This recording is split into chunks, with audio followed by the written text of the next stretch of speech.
灯能除千年暗，一智能除万年愚。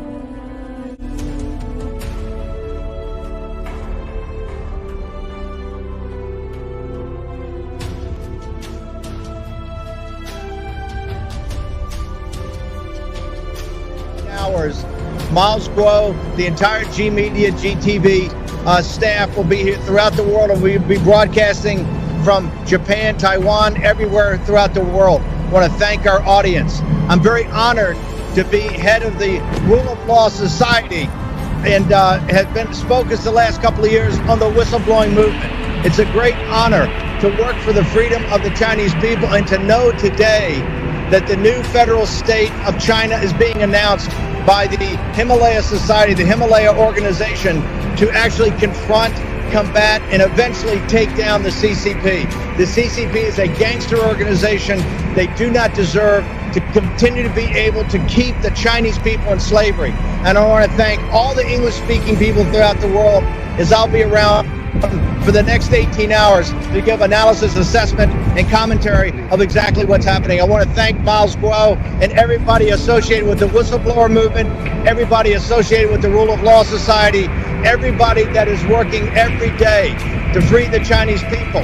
Now, in our great city, the greatest city in the world, New York City, tonight we're actually under an 8 o'clock curfew in the major part of New York City. And this is to show you that even freedom is tough every day. You have to fight every day for freedom. You have to fight every day for freedom. You have to live up to the ideals of freedom. And we in the United States understand that. That's why it's a struggle every day, but we try to do it in a very imperfect world. Freedom's not perfect, liberty's not perfect, but it's better than the totalitarian dictatorship that's run by the Chinese Communist Party. And we're very honored today to be able to give commemoration, since the CCP will not have 1 second of broadcasting about the honored dead. The honored dead, the heroes of the Tiananmen massacre 31 years ago. So I want to thank all of our English-speaking audience. I look forward to talking to you throughout the night. Thank you, sir.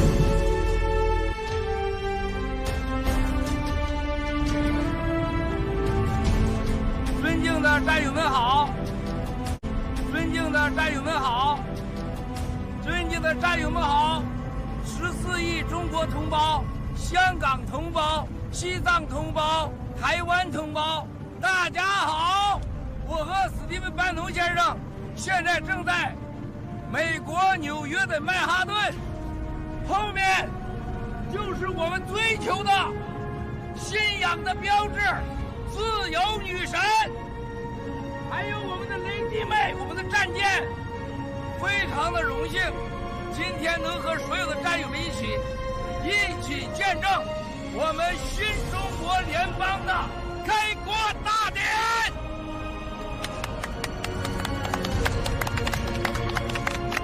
亲爱的兄弟姐妹们，我没有做好任何准备的演讲，我不想说有什么梦想。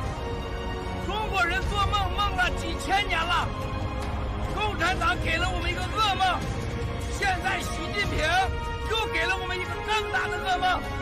我不想再做梦了，这就是我们在这里的根本原因。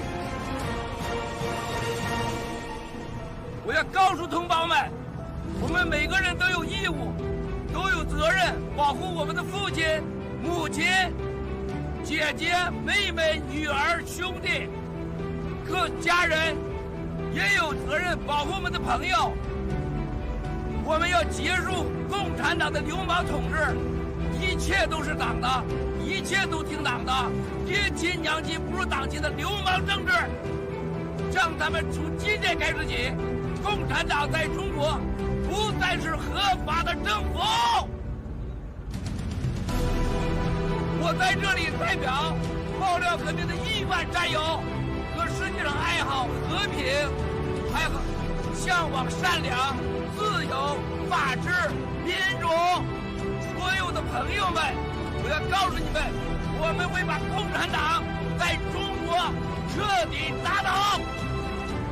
还有，班农先生是在国际上具有代表性的朋友，我们得到了世界上超过近100个国家的支持，到现在为止，在关注着我们今天的开国大典。我们要追求的就是我们的家人不再过恐惧的生活，我们的财产不再受掠夺，我们的国家不能让一个家族和几个家族说了算，必须是人民一人一票。既然共产党说为人民服务，那你既然为人民服务的权利要由人民决定，我们来决定需不需要你的服务，这就叫新中国联邦。我们要回起码的人性的尊严、人性的平等和人性的善良。我们不能再制造冠状病毒，去杀掉世界上和美国这些爱好和平的人。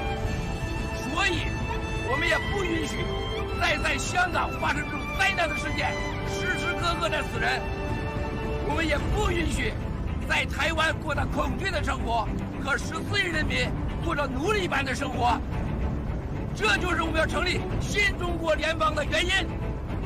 我们将不再有恐惧，我们不再有任何的妥协，只有一个目的，没有梦想：推倒共产党，建立新中国联邦，实行民主、法治、信仰自由的一个新中国的和平国家。我们不达目的，绝不罢休。这就是我们今天在背后自由女神在我们背后这种根本的原因。我们要感谢美国所有的人民，共和党、民主党，任何的人民给了我们机会，在今年纽约宣布是隔离状态被宵禁的时候，允许我们在这里满天的飞机和有所有的护卫，让我和班农先生在这里发声，建立新中国联邦的宣言。任何一个爱好和平，任何一个对家族、对个人、对世界、对他人有尊重的所有的人们，都应该牢牢地记住今天我们做到了。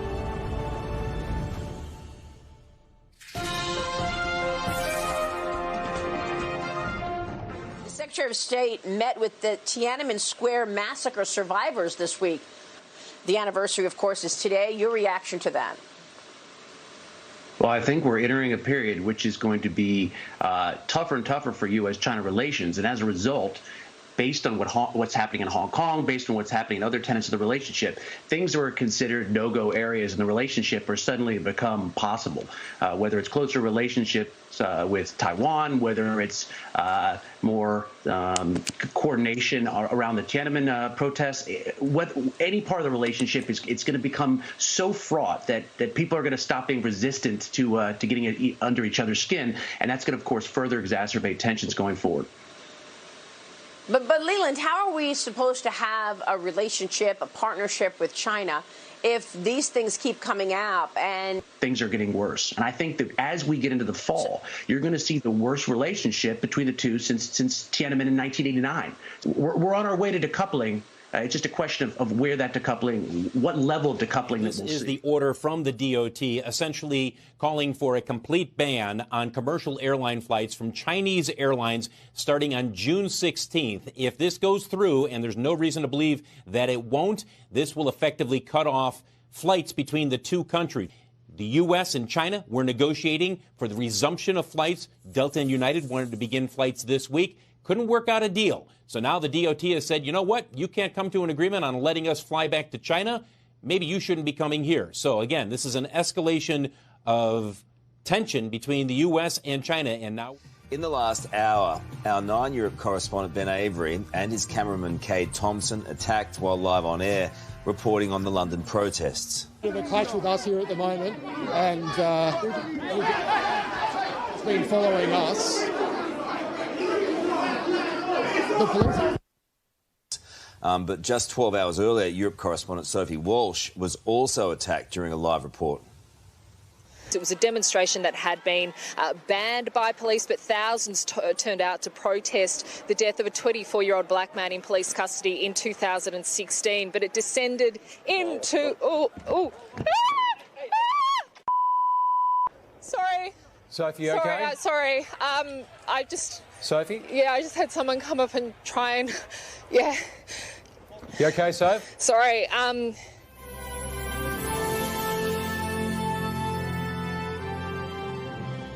The first deputy director of the Propaganda and Agitation Department of North Korea's Workers' Party, Kim Ya-jung, also speculated to be the regime's number 2, says Pyongyang will scrap its military agreement with Seoul if the South takes no action against the flying of anti-regime leaflets. The Dodong Shinmun, the regime's state-run newspaper, delivered Kim's discomfort over the anti-North Korea leaflets dispersed by some defector activist groups in the South late last month. It is the first time a high-ranking North Korean official has publicly lashed out at activists sending propaganda leaflets. It has emerged that China and Russia have blocked more than 60 proposals for UN sanctions on North Korea. A UN official told Voice of America on Wednesday that the two countries have blocked all recommendations, excluding those related to humanitarian issues. The official said the UN Security Council Sanctions Committee on the regime is pushing to impose sanctions on vessels, entities, and individuals with links to the regime. But the official says China and Russia have been standing in the way for the past 2 years. Beijing, through the Hong Kong police, have said because of coronavirus, you can't commemorate the Tiananmen Square massacre this year. Yes, it could be. It could be a bad sign, but I think overall we're all concerned about what's happening in Hong Kong, particularly the new security laws that are apparently going to be enacted by the so-called parliament, the rubber stamp parliament in Beijing, as they become more and more intolerant of dissent, including in Hong Kong. So, Hong Kong has been such a huge success story and such a tribute to an open and free society. And I had been optimistic in 1997 when I attended the handover representing Australia, but Hong Kong would continue to thrive, which largely it has done. But I think the omens are much worse now as the government in Beijing becomes increasingly aggressive, increasingly authoritarian, and one could almost say increasingly Maoist in its disposition.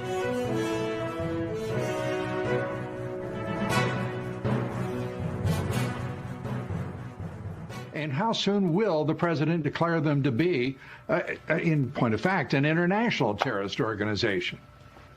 Well, I don't know that they've done anything outside the United States, but we treat... In fact, can you rewind that 10 seconds? Is that possible, Greg? I don't know what technical things you're dealing with here. If you're paying attention, let's play that again.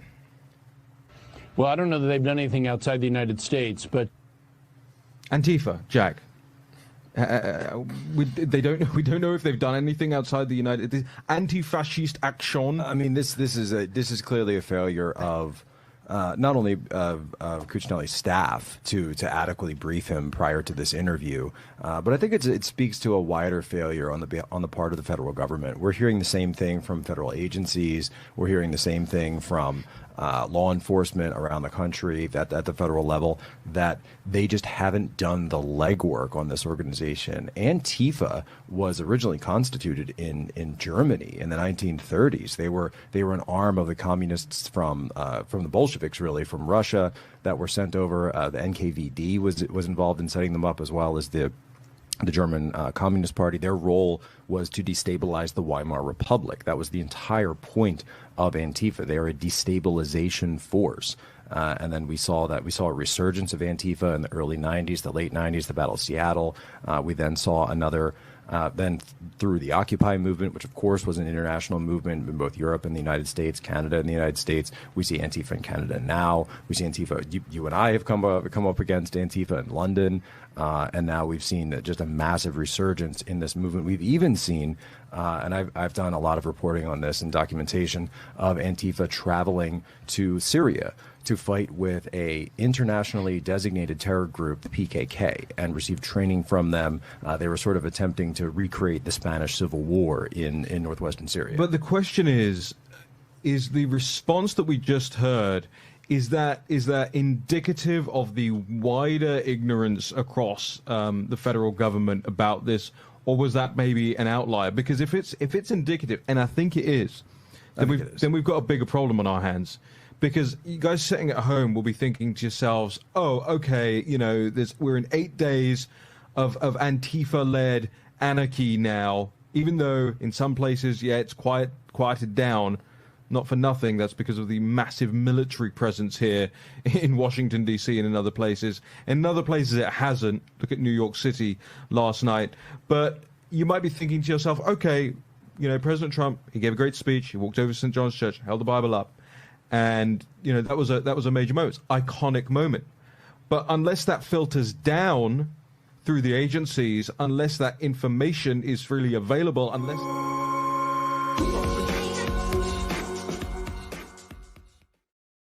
今天我们要用鲜血来证明捍卫我们这个宣言一定要得到实现。亲爱的兄弟姐妹们，我今天我用鲜血来证明我们可以。